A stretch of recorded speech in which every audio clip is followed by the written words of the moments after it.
Welcome back to another episode of the Yankees Farm Report, guys. As you can see, we have a special guest today, top 20 prospect, Dillon Lewis. Dillon, how you doing today? Doing well. Thanks for having me on. Of course, of course. First and foremost, just want to thank you for coming on. I appreciate you giving us some of your time here, and congratulate you on a successful season, and especially accomplishing that rare 2020 season. Of course, I appreciate that. For time constraints here, I'm going to go the full Miles Morales route, right? Just give you a bit of your origin story. You grew up in Tampa, and I read your dad was an Orioles fan until 2009, where he takes you to Yankee Stadium. You watch A-Rod hit a home run, and that was when you turned into a Yankees fan. Did I get it right? Yeah, that's right. So a little bit of I was born in Maryland. I lived there first like 9 years of my life. So that's when I made it to the Yankee game. And then we moved down to Tampa Hmm. around the time I turned 10, and then was in there. We lived there for about 7 years till moved up to Charlotte shortly before during COVID. So a little bit all up and down all the East Coast. So your dad was a what, Eddie Murray fan? Yeah, he was Eddie Murray, Cal Ripken, all those guys. It's Mhm. back when he was from Virginia as well, so they were used to, they were kind of local as well. Uh, so what was the experience like first time going to the Yankees game? Shoot, man, it was, I was really young, but I have memories of it because it was that special. Like just walking in the stadium. My grandfather actually had gotten tickets through his, I think his boss had box seats in the right field, like down the right field line. So as like, a 7-year-old or whatever it was, like it was the coolest experience ever to see, be in the same, area as like Derek Jeter and Alex Rodriguez and see those guys in the field that, I'd only ever seen on TV or a Mhm. video game or something like that was like surreal. Mm, okay. At what age did you start getting serious about baseball? I mean, is it right before high school, at high school age? Around the time I was about to start high school, I kind of stopped playing other sports. Living in Florida, that was the best time to play baseball is when Hmm. the other sports are going on. So obviously you do your travel ball and all that in the spring, but I was always one to continue just to have fun with it during the off season, which would be like the winter months into like the early parts of the new year. So I kind of was year round with baseball. I played basketball at the park, but that was kind of the extent of it, and it was good. It was a good time. Uh, When you um, were oh sorry, but, but when you were playing, like when did it kind of get into your head that maybe, oh, this is something that I can do professionally I mean, or get the college route? yeah, no, I mean, I think the college route, like I kind of had a belief, like I think when I started playing high school ball that like, hey, I want to go to college to like for baseball, like obviously, you do everything else, but it's like, okay, well, I want to keep playing once the high school days are over. I'd say the same thing kind of happened again in school where it's like, okay, well, I don't want, these 4 years to be a timer on my baseball career. So I don't know. I just kind of showed up with that in the back of my mind every day, just playing. But it wasn't like a serious, like, I need to go to the Yankees, need to go X, Y, and Z. So it's funny to see that stuff kind of pan out the way it does. mm, So then the travel ball thing, that was more for fun, or was that, did the opportunity come to you, or did you seek out the opportunity to play travel ball when you were younger? So I mean, I kind of started like when I was playing everything, got hooked up with like a local organization in Maryland. And then when I moved down to Florida, kind of the same deal. But it wasn't the travel level. Like that was I guess, level of competition that I had been used to playing. I'd say going down to Florida is definitely always a step up, even as like a youth, player. And then you kind of start our team kind of grew as like I don't know, the years went on. So you started playing in bigger and bigger tournaments throughout. So I kind of stayed around the same people for a while, but as everybody got older, a lot more opportunities came up. during your high school days, were you heavily scouted or recruited? How was that? Um, You know. no, I was kind of a little bit of a late bloomer, I think, on the baseball side of things. Mm, I only played 3 years of varsity ball, was a freshman on JV. Around like my junior year, so that aligns almost perfectly with COVID, is when I think I took my first real jump in terms of like baseball. mhm. And when things started to click, at the plate, a little bit of power coming around, starting to hit the ball all over the place, and it wasn't like I was feeling overmatched like I was a sophomore. And then the season was like 10 games because they had to cancel it, so we all went Oh, home. And then throughout that summer, I think I played maybe one tournament in Georgia, and I think Division I schools weren't even allowed to be out scouting at the time. So I was kind of just doing it to, yeah, like to get looks, but also at the same time to just keep playing baseball. That was really the main focus at the time. And then coming into that fall, it was kind of the same rules as Division I schools, and I was getting phone calls from programs, but everybody had loaded rosters. So like, hey, you can come be a part of this, but we have 52 guys. We have Oh my God. we have eight outfielders on our roster, 9 outfielders. So I got a lot of really good advice from people close to me that were like, you have the talent to do it, so go somewhere you can play, regardless, and then things will kind of work out. Is that how you decided on Queen's University? Yeah, it was. So so my parents actually had both gone to the school back in the 90s. Oh, wow. With that being said, it was never a thing where I was like, I wanted to go there.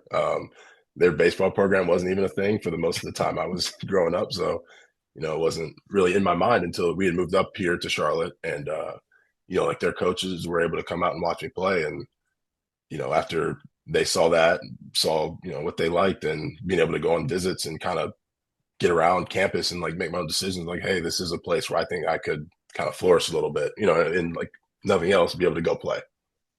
Yeah, and kind of following up on, going to Queens, I feel like if you just told someone on the street that you went to Queens University, they'd think you'd be talking about New York. When the Yeah. schools, I thought that. That's what I thought.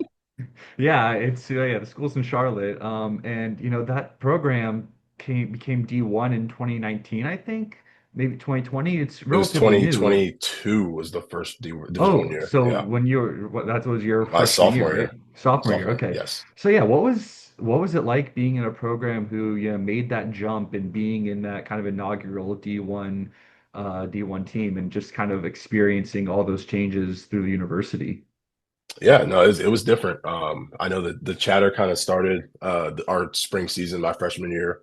I was excited. People had mixed opinions. Obviously, there are a lot of people that liked where they were at, and we were winning and competing for championships. And I'm a person though that I always I like a challenge. Mhm. And knowing the step up was coming, it was like something for me to a little bit of a motivator. I'd been hurt a little bit my freshman year in the fall, so I came back, like kind of got a late start to the spring.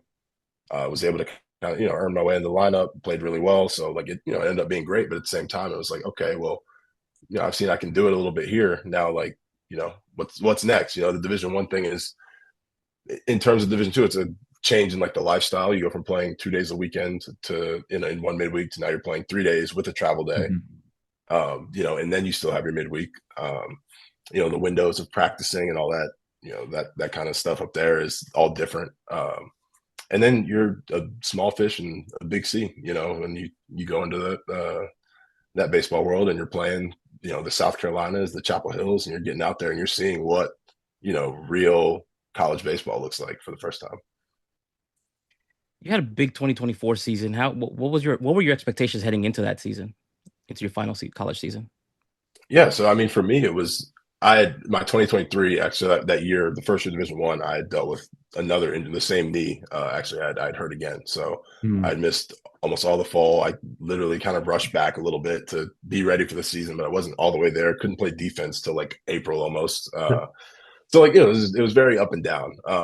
And after that season, I kind of made the decision myself, like, hey, I don't want to feel like I've left anything on the table in terms of this. So I was like, all right, well, I'd rehabbed everything, but I'm like, I'm going to go back and do it again. So I spent a lot of time in the gym, like not just sitting there lifting weights, but making sure that, hey, well, I know this knee has been a lingering thing. How can I make sure that it is like ready to go, and like I'm in a place where I trust it and I feel confident. Just so that allows me to like play my game again, and not be sitting there worrying about taking a wrong step in the outfield. So coming into that year, it was really just about health. It was like, how healthy can I be so I can see like the most complete version of myself, and coming into the second year at that level, I was like, okay, well, I've seen it. I've seen what it takes now. So, I feel like the only thing that can get in my way would be, something external like that, or, so that was kind of it right there. So other than health, would you say that when you were in college, there was anything specific about you as a baseball player that developed that you can say it happened after high school where you made this adjustment or developed in some way? Yeah, I mean, I think it's just learning how to dominate the game, I guess, in a way. I feel like in like my later years of high school, I started to learn how to hit the ball in the air, like pull the baseball the right way, use all the whole field, like just everything, kind of watching all that stuff kind of fall into place. And then it was like a step up well, I guess my freshman year I kind of did the same thing. Then the sophomore year, it was like, okay, well, first year Division I, yeah, I kind of got away from a couple of those things, but I think it was just more of like adjusting to the level. And then it's like, okay, well, that second year I was comfortable again, and then it was like, okay, well, now I'm able to. I was a lot better hitter, a lot better on defense because I trusted my body and felt good about everything. Was able to run the bases confidently. So I guess everything developed through time, really. Okay. So you had a big 20 that season was big for you, right? I think I read you were one of two players to reach a 2020 season that year. At this point, are you start thinking, I'm going to go pro, or I'm going to enter the draft? And were there any teams showing interest? Yeah, so it's actually I don't want to say it's a unique story, but my that fall of 2023, so going into that last year, we had a fall game, and I think that I don't know how many people like professional scouts were there, but I do know the Yankees regional guy was there, and I had one of my better games up to that point. I had a homer that went pretty far, and then I had a couple other hits out there. So it was a good for me. I was just happy, like, hey, well, this is our first time playing outside competition this year. I'm feeling good, and then like you get to show it a little bit, right? Mm-hmm. But I had no clue anybody was there. And then we finished that up, and I got a message like a week or so later, and it was from the Yankees, and they were like, hey, we're having a workout up in Charlotte. We'd love to have you there. And me, I think we had a pitcher on our team also. There was a couple other people that received something like that, but in seeing that, I was like, oh, like that was the first like real on paper like pro interest that I had seen, and seeing it come from the Yankees obviously is like also because how exciting was that? Extremely, just the background of it, and then also it's the Yankees, so that was really cool. It was non-baseball, so it was just like going in and meeting some of the guys like sports performance side of things, and they were doing measurements and all that stuff. But yeah, that was it for the winter, really. So the Yankees had that. I did that in December, and then coming back into the spring, it was like, okay, well, I know, I've met with the guy Ricky, and he's like, oh, we'll be following throughout the year, so I knew they were going to be around. And kind of as we keep playing, like I think scouting in college is pretty low key for the most part, and then kind of toward the end of the year, as we started having some games, like guys would show up for midweek games, and we don't have that big of like a seating area at our field, so there was a couple times there was probably 15 to 20 guys come out, like scouts from different teams come out, and they would be the people taking up the most space, so it was kind of hard to miss them at the same time. So I was going to say you start noticing all the clipboards and radar guns all of a sudden. Yeah, people really started showing out, so that was pretty funny. So let's think. You're in contact with the Yankees. Give me your draft day story, because this is like one of my favorite things about these things. I've heard some crazy stories. So how did you get the How did you get the notification that it was the Yankees that drafted you? Yeah, so I guess like I'll take a quick step back. So I guess going into the draft, I feel like the two teams that were like the highest on me at the time were the Yankees and the Padres. And they were picking back to back that entire draft. So it was kind of like a little bit of like, okay, well, it's the round will slingshot through, and then by the time these two teams come up, it's like, okay, well, you kind of just lock in for them, and then if somewhere else were called another time, they'd probably catch me a little off guard. But I was kind of ready for I'd say around those times. But the draft day is always a weird process. It's like extremely excited. I had a bunch of family around, which was great. We were in Las Vegas actually during the time, but we're sitting there and you're getting phone calls from people, and they're asking agents like, you gonna take X amount in this round or X amount in that round, and then that round goes by, then the next round goes by, and it's nobody knows anything until it actually happens. So I was actually sitting outside on like the back patio by the pool, and everybody else was inside. I was just outside, just give myself a minute when the Yankees were picking in the 13th round, and I had the draft tracker on my phone, but everybody had it also on their thing inside, and then we had like the little TV as well. So the TV was behind the tracker, so there weren't enough phone. The tracker's on the phone, so it's pretty small. So I think my uncle was the first person that saw it, and like there's a video of it. You can you can hear him like gasp, right? And then everybody kind of like comes over and looks.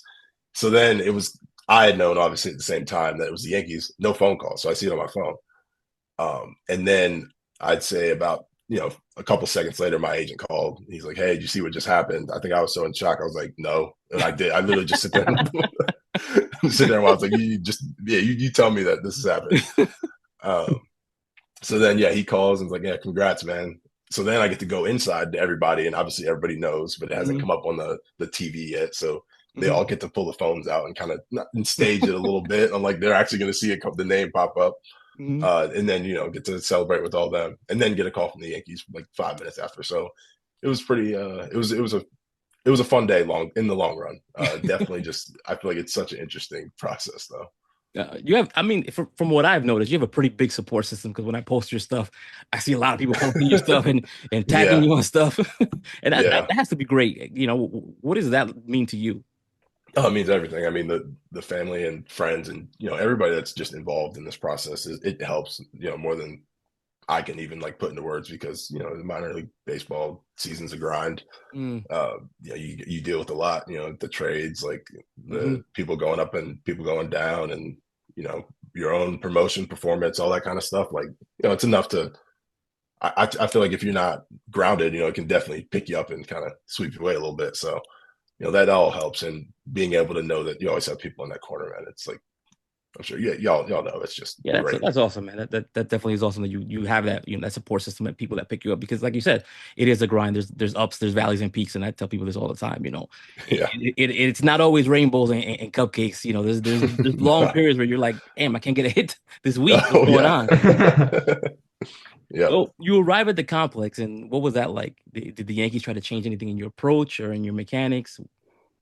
So no, like immediately when we all got there, it was a lot of like, we had onboarding for the first couple of weeks where we're just learning, the processes of how things are gone about in the Yankee system. The Yankee way. Yeah, the Yankee way. Yeah, and it's just kind of getting to know everybody. That's a big part of it. Getting to match names to faces and start to learn your coaches and learn your teammates as well. I think that it's a special time when you first get down there that a lot of people, I don't know if I'm not gonna say they take it for granted, but I kind of did, where it's really the only time you're guaranteed to be around everybody that kind of is coming in with you at the same point. Like it changes. There are guys that I've still not played an inning of baseball with, and it's been over a full year now. So it was, nice to be down there in Tampa, get to know everybody, get to get out and about, and then, it starts, your work starts. That's really how it feels. The next challenge. Yeah. Yeah, my boy Wyatt Parliament, we both went to Virginia Tech. I was disappointed he didn't get to pitch this year. Hopefully he comes back I know. soon. Yeah. So I guess my question is, obviously you played a little bit in 2023 at the end of that year, end of 2024. But then you get to 2025, and I'm kind of following along in April, and I see Dillon Lewis, kind of not the best stat line, but I see the Statcast data. I see 114 miles an hour. Yeah. This guy, like, I'm going to keep a watch out on him. And I think Carlos said before we got on, I wrote a little article saying, like, I think this guy might break out. Sure enough, we get to May, and you just go nuclear. And it leads to your promotion, and, you start getting tweeted about by all the Yankee accounts. And but really, I'm curious about that time in April when things weren't going right. What were you saying to yourself and what you were seeing on the field, and what were your coaches telling you, and how did you get through that tough period to where you could get to that, to blowing up and getting things going right? Yeah. So, I mean, that was definitely an interesting start to the year. I got down to spring training in like February. So I was there for about a little over 2 months, probably before the season started.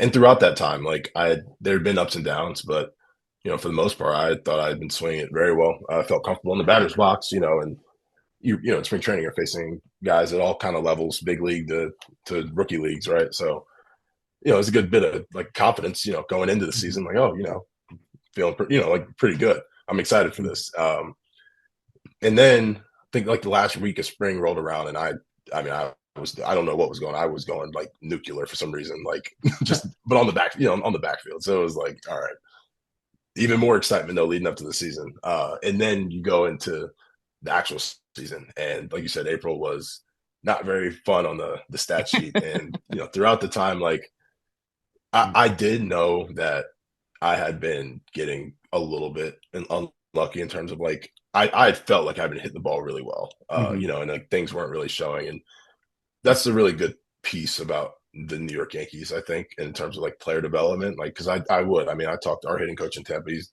Edwin Beard. He's the man. Like, we talk a couple times a week, and like make sure that things are all good. And like we would look at things like swings, but also like you could sit there and pull up the laptop and be like, hey man, your contact quality, swing decision, like all this stuff is above like the league average. So he's like, I don't know. He like would point at the average number on the computer, and be like, hey, I don't know why it's it is what it is, but he's like, I promise you, man. He's like, no one here is like taking stock into that this early in the year when everything else is telling a completely different story.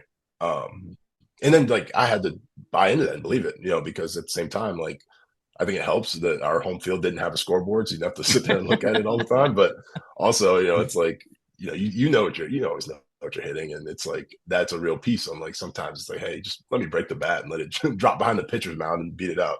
But no, it was good. Where I never like they didn't. There was nothing drastic. It wasn't like, hey, you're hitting 180, like change your swing. No, it's like no, you're hitting the ball well.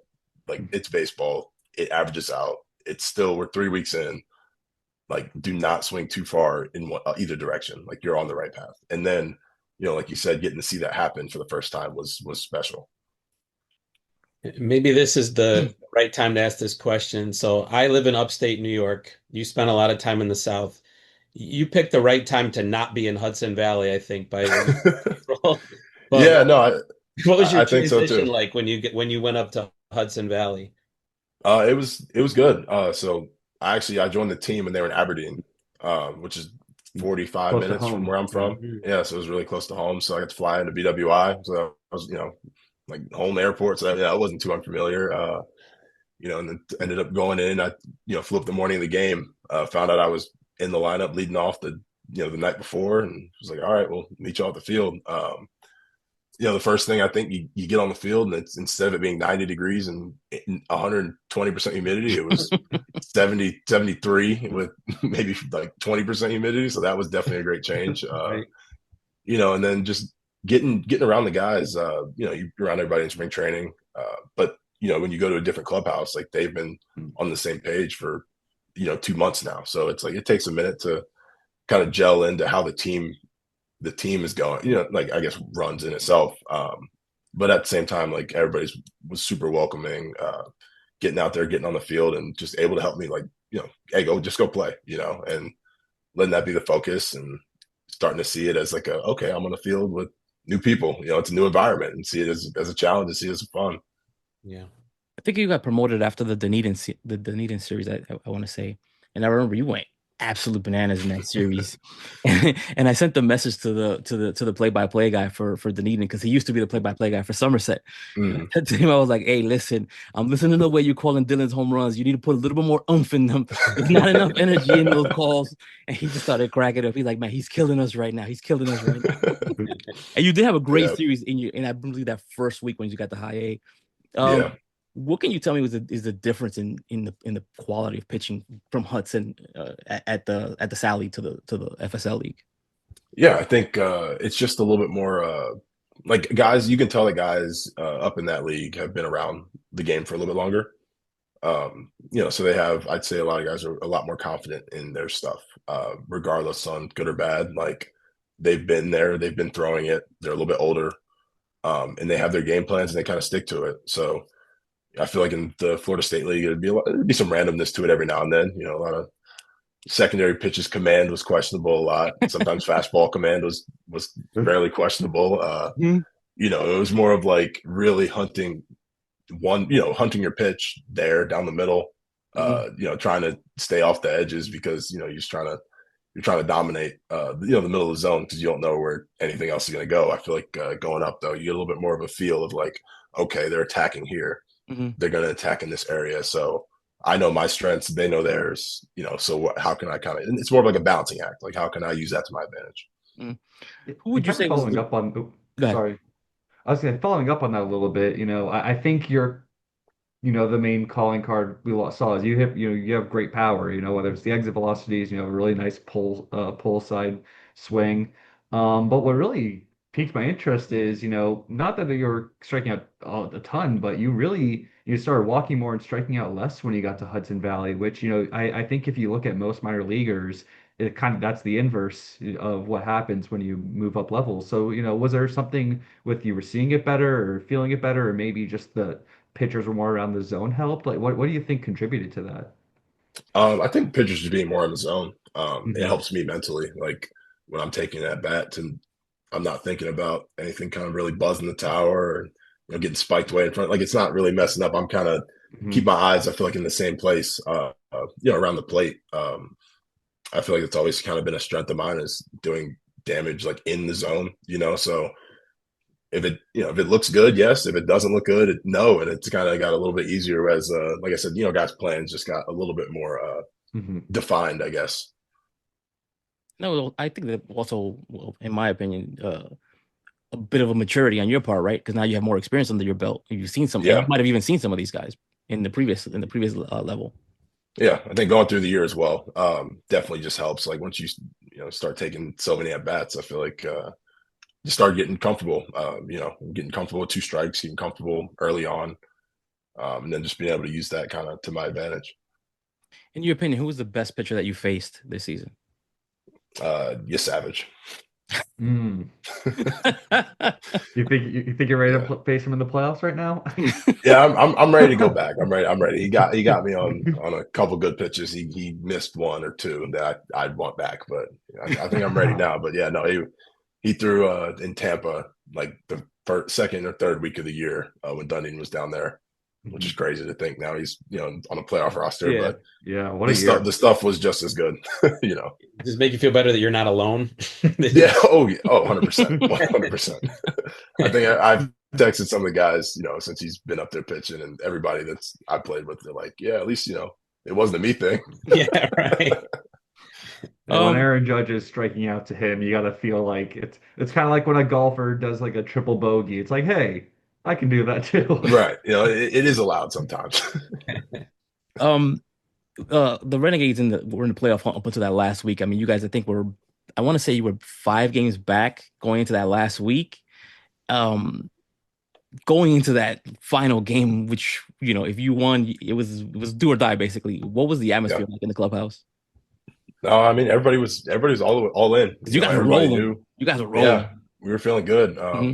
Because Greensboro was a really good team. They had won a lot of games. So the fact that we got to Sunday and we're still alive, like Yeah. we knew that we had earned that. Hmm. So it was just kind of like, hey, well, what can we do to be confident? It is. I feel like when you get to the end of the season, it's hard to process a lot. So it's really, I don't know, it turns into another day, but also we all knew that it wasn't. Hmm. And I feel like everybody kind of showed up with that, with that atmosphere, or that attitude when they got on the field. I feel like the atmosphere at the ballpark, like, people knew, people cared. So it was a really fun day. And it was like, regardless, obviously the outcome didn't really swing our way, but like competing for something that meant like that was a good time. It Yeah, was that was an awesome enjoyable. week for you guys, man. I love that season, that week. I mean, like I said, you guys were just rolling. I thought you were gonna pull it off in that final game, and it just you came this close, man. You came Yeah. this close. Yeah. We were there. Now, I'm lucky enough to live within driving distance of Hudson Valley. But you mentioned the atmosphere at the ballpark. It feels like it's a great place to watch a game for a fan. What's it like for a player? Oh, it's great, man. I feel like the towns around there and people that make it in, like I think being so close to New York, you get a lot of people that are genuine fans, and really just want to be out there for some baseball and see what maybe might be coming, in the Yankee system or whatever. So that definitely helps. I know. I think around the 4th, like July 3rd, I think they broke the all-time attendance record. So like there's definitely like a buzz there. I feel like the weekend games, it's always a pretty good feel. And then it's just, I mean, it's a quiet area. So when you go to like play baseball, it's like that's kind of the event that's going on, and that's it's a pretty good time. Yeah. I've been there once, and my only complaint is it's basically one street into the stadium, and it takes forever Yeah. to get into it, and it's so Oh annoying. yeah. Yeah. Um, I mean, Aaron, do you have any other question? Yeah, I have, something you're not the only newcomer to the organization this past year. Jarrett DeHart was I think maybe a not well known enough hire by the Yankees organization to fans. But as the director of hitting, he obviously played a big part in what was going on within the organization, and seeing how a lot of the guys performed this year. It seems like he was, what he was doing working. So I'm just kind of wondering, if you could talk about your experiences with him, and also just the analytics versus kind of, Mm. true scouting nature of, developing your swing, and like how do you balance what the numbers are telling you to do versus just your natural, what you see yourself doing. Yeah. So, I mean, JD, he's the man. Like he came in and I got to really meet. Obviously, I mean, he was mostly over in the big league side, I believe, early in the year, Mhm. during like the spring. So got to meet him when he was down with the Tarpons early in the year, and he was stuck around for about a week. I guess they're kind of coordinators, they bounce in and out, but he was around and just got to talk to him. He was one of the guys early on that, is when I was going through it a little bit. He's like, "Hey, you can look at this, this, and this to tell you exactly why you don't need to be feeling that down on yourself." I think he's just kind of like a hitting encyclopedia. Like he knows hitting more better than I know just about anything. So in terms of being able to talk to him, it's like, okay, well, he can break things down to a level where I'm gonna try and understand it, and I can get a little bit of it, but at the same time, like I just have to know that I have to pull what I need from these conversations. But Mhm. for each person, like you'll be able to dive as deep as you need to go. Especially like as he, kept coming up times throughout the valley, like he's just good dude, good person, being around. Um, Definitely, I think help, in terms of our performance in games, even when he's around, just the presence and knowing how to talk to and understand how to perceive certain things. Because I think that is a difference when you go from, the collegiate levels to, the professional levels, is the analytics takes a big jump. Mhm. So it's like, okay, well, how can I use the numbers to paint the picture? So it's like, okay, well, maybe a guy's throwing a sweeper, but it feels like a curveball. And I'm sitting there saying, hey, coach, it's a curve. But then no, like JD's can be like, hey, well, he was telling me one time that, because he's set up on the third base side of the rubber, it's going to feel more like if a guy's on third base side, it's going to feel like it has more sweep. And you're going to have to really like feel it around your shoulder. Now, if he's Mhm. on the far side of the rubber, it's going to have the same sweep, in data wise, but it's going to feel like a curveball because it can't really get past your shoulder if he's not releasing it, in that area. So like little things like that where I would never even have thought it. I'd just be sitting there probably complaining about analytics as much as anybody else, be like, why is this telling me this and it's not doing that? But there are like real answers to this. And then throughout the year as well, like when you're going through ups and downs, I worked on a couple things like some swing changes throughout the year and getting feedback on that and like what does it really look like? What do the biomechanics say about it? And also they're all the hitting coaches really in the whole hitting department. They're very upfront. Like they have a system that works, and also they're going to tell you like y'all are going to know things before we do. Like in terms of our swing, you're going to feel it before a number trend shows up. So if that's a real Mhm. thing, like we're beyond free to make changes, and go about it. But they're there to help, and there to assess and their process really, the kind of information that we're seeing and getting. Was Thank there you. That was was there extremely insightful. definitely was there any ex-player who came by and offered his advice and things like that, or try to take you under try to take you under his wing? I know Um, some players hang I, out there at the complex sometimes. yeah. I feel like I'm just gonna miss somebody that's been around. I mean, like Swisher's Hmm. with he's been with the Hmm. organization, so he's been around obviously a bunch. He's always a good energy guy. Oh my God, is he? Um, I feel like throughout the year, especially for me being there early, was just getting around some of the big leaguers when they were around. Mm.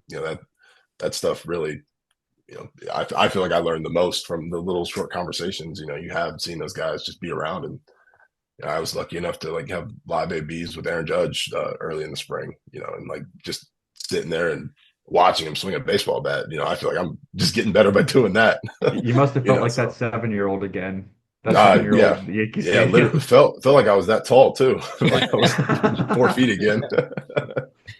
I want to ask a question that typically comes up, or an issue that comes up on Yankee Twitter whenever a former player of the organization brings it up, and it becomes a huge thing. So I'm just going to ask you because I've seen it Yeah. firsthand. But do you guys practice defensive drills in game situations and base running?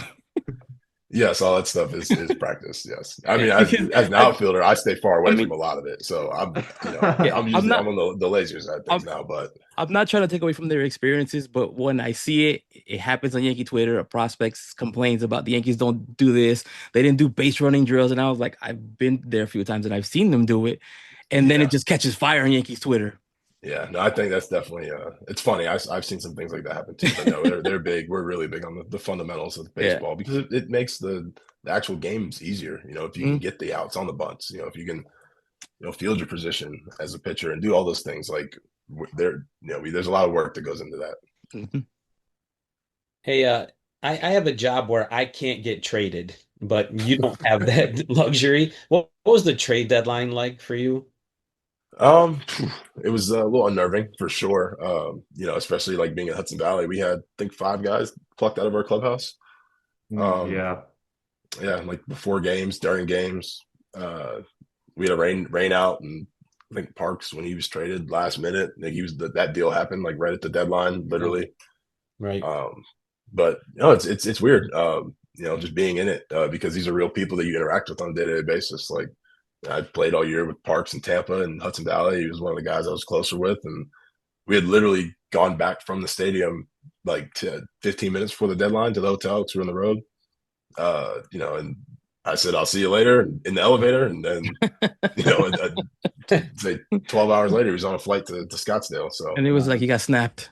yeah, literally, yeah, Yeah, that always sucks, especially for me, man. And, I'm always like that. yeah. I mean, I can imagine you guys, but I'm always like, oh, come on, man, not this guy, Yeah, not and then this knowing guy. too, I think it wasn't a secret that the Yankees were going to be aggressive, at the deadline Mhm. for the Mhm. big league team, and the only way you get big leaguers is to send out other players. So it was definitely an interesting week. I think I was the most grateful to be on a baseball field and the umpire said play ball during that week because there's you kind of get away from it then when you're actually out there, but it was definitely an interesting time. I know it is a long season. This was your first full season. How gassed were you by the end of it?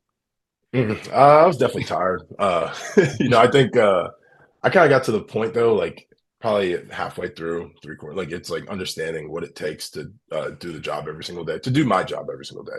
Hmm. As one player on, out of 9 on the field, like I had to make sure I was able to hold down where I was in center field, and be able to take 5 good at bats. So breaking it down that way kind of helped in understanding like, hey, I'm not going to be able to solve every answer on every day. Every day is going to feel different, like kind of understanding that. So I was able to, I feel like, manage things pretty well. I was definitely more tired than I let on, and I don't think it really hit me until after the season was over with. Hmm. But I said I think I felt pretty good even going into the last half of the season. Yeah, I'm sure dealing with all those motel beds that aren't the most comfortable on long road trips is a big change for you. So like, Yeah, we how had a I 2 week guess road trip to end the year. Well, right before our last series, so that was tough. yeah. I guess, now that you have reached the off season, you've had time to recover, what areas have you been focusing on improving? I'm sure you're working on your whole game, but is there anything specifically that, you're, after this season, you're like, I think I can get a little better there right now. Yeah, I mean, I think hitting is always going to be the number one focus, like in terms of how can I just be a more complete hitter. Mhm. So that's really it. I haven't really, at this point in the offseason, haven't really done anything super high challenge, just because I've been given kind of that some time. But at the same time, I now through a full season understand what I do really well as a hitter as well, like too. So it's like, okay, well, I can continue to work on that, and where I hitting the ball up front, doing all that kind of stuff, but also like the awareness of like, okay, well, now's my time. I can get here and get picky with some things, like see how far I can let the ball travel, and hit it on the line, like those kind of things, right? Where Mhm. it's like, okay, well, it's not going to change. I'm not going to change who I am as a hitter, but I can also do these little things just as mental reps and mental reminders of like, hey, well, okay, if I don't succeed in the first goal of hey, hitting this ball right out front through the center field fence, like, all right, well, maybe I can adjust and send it in the right center field in the gap or hit it over the right fielder's head, like that kind of thing. Was there a memorable home run for you? Um, I mean, there were a couple. I think I think we hit one in Brooklyn to left field. I think you hit No, that one at the Queens. actually, I think that was one for sure. I think that was probably I'd say that one because we had some played Brooklyn a lot. We knew their players, they knew us. We had some back and forth with some guys. It was chirping. Some guys like to talk a little bit, do a little extra curriculars on the mound, and being able to turn around a heater, if a guy, like that is also it's pretty fun, and to get the team going and back into it. Of course. Yeah. So, Dillon, there aren't going to be a lot of prospect lists that come out now that you won't be on. Do you ever read that stuff, or do people send it to you and you read through the little snapshot scouting reports that they write up on you? Here and there. Sometimes I feel like, so people send it, I'll come across it every now and then. I don't really go too far out of the way for any of that stuff, but I mean, I think it's cool to see as well. In terms of the write-ups and stuff, that's here and there. I'll see some stuff and I'll be like, that couldn't be more wrong. Or I know, or I'll give it a little bit of credit and I'll be like, okay, yeah, all right, cool. Y'all got me back then, but we'll see. Yeah, that kind of deal. Yeah. So the top 30 when you first made it I'm assuming it has to be an honor just to be named. Does it matter to you where someone places you, like Pipeline or Baseball America? Do you give it that much credence? No, not at all. I think, like I said, being on it and seeing that for the first time definitely is like it's an achievement. Like it's a big one because you come like validation.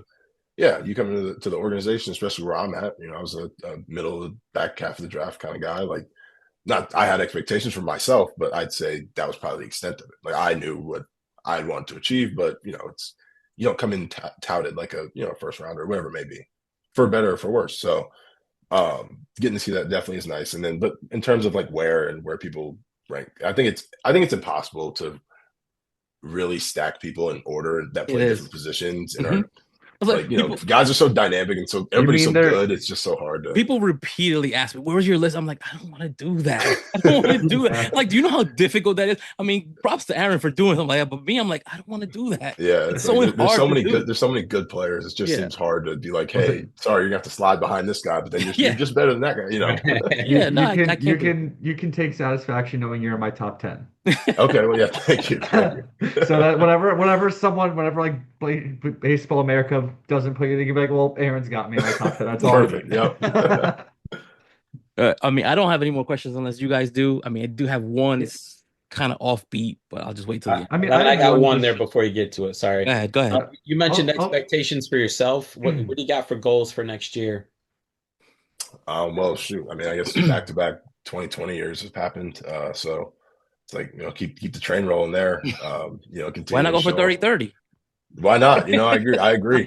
Actually, I do a lot of that stuff around the new year. I'm big on actually writing things out. I feel like it's kind of keeps me on track, like subconsciously sometimes too, because it's so hard, it's so easy to get off of, get off track sometimes, in terms of just life, because so much stuff happens. But no, it'd be to just keep progressing. And my goal is to be a good major leaguer, and it'll be to continue along that path and keep progressing to the major leagues. So there won't ever be. I won't know why, exactly how it'll happen until it's my time. And outside of that, hey, what can I do to control every single day and be me? That's kind of it. I say throughout the year, the biggest advantage I can give myself is just to show up as myself every day, and not be too off. I can't come in fake mad, fake sad, fake happy, just me, Aaron? That was my question. So, Carlos, I'll let you take us home. My question is a little bit more offbeat, and it's I want to ask it because I feel this is something that I feel, right? Do you have any opinion on how Major League Baseball can get more black players into the sport? Because I grew up watching Dave Winfield, Ricky Henderson, Vince Coleman, Dave Stewart, Charles Johnson, Willie McGee, Fred McGriff, Pendleton, Ozzie Smith, and all these guys. And I feel like that demographic is dwindling almost year by year. I mean, I feel like you have guys like Hunter Green coming up now. There's a few other guys. Who's the kid? Riley Green. Huh? Riley Green. Or You got two no, not Greens. Riley Green, Hunter Green. Riley Green's Puerto Rican. But Oh, wait. Oh, never mind. I'm how do dumb. you think Major League Baseball can reach those kids? Or do you have any opinion on how? Yeah, man, that's actually I do work on that in the off season. Like I Oh, okay. work with a nonprofit in Charlotte. So actually, they're out of the same field that we played our college games at. It's called Knowledge Foundation, and that's the goal, to get more black players and just underprivileged like youth in general into the sport. And like have it be a place where people can come and go. I think in Charlotte, where I'm from now, you really don't see too much of it because it just kind of it went by the wayside for whatever reason over the past 20, 30 years, I guess, where you kind of go to these schools around here and like you'll see championship banners from the 1980s and 70s and 90s, but now you look and their fields have 12-foot mounds in them at shortstop and are just not kept up. So no, it's really important to me, and I think that myself, like being just a role model to whoever I can be just by being me and showing up, that's also a secondary goal of mine. That's like another alternative motive, because I really do. Like I have two younger brothers, neither of them play baseball, but it would be great if they were to. Along with that, like there are plenty of kids that I've grown up with, and I just see it. Like it's like, okay, well, the interest, it can be there. The talent is there. Right. It's just how can we really draw into it? So, like I said, we're working to do some things around the city and really get people back into it through programs, and being able to get access to these kind of things, and also not even just baseball, but just like helping people, as individuals, because I think that baseball teaches you so many lessons that that help make you into just a better person, because it's not. You don't just get the success overnight. I feel like that sometimes shows up in some other sports. It's like a bad day in basketball and you miss, 7 shots, like, shooting 70% from the field. And like as a an inside guy in basketball is the normal. Like it means you're only failing 30% of the time. In baseball, it's completely flipped. So like I said, it's it's really important. I think it has scoped me into, who I am today as a person too. So in doing so, like I said, that's another motive of mine. Well, I want to thank you for coming on. Appreciate you giving us the time here. Do want to wish you good health and much success in the next season. I'm expecting to make a lot more highlight reels for you next year. So congratulations on the season again. Thank you for coming on. Thank you.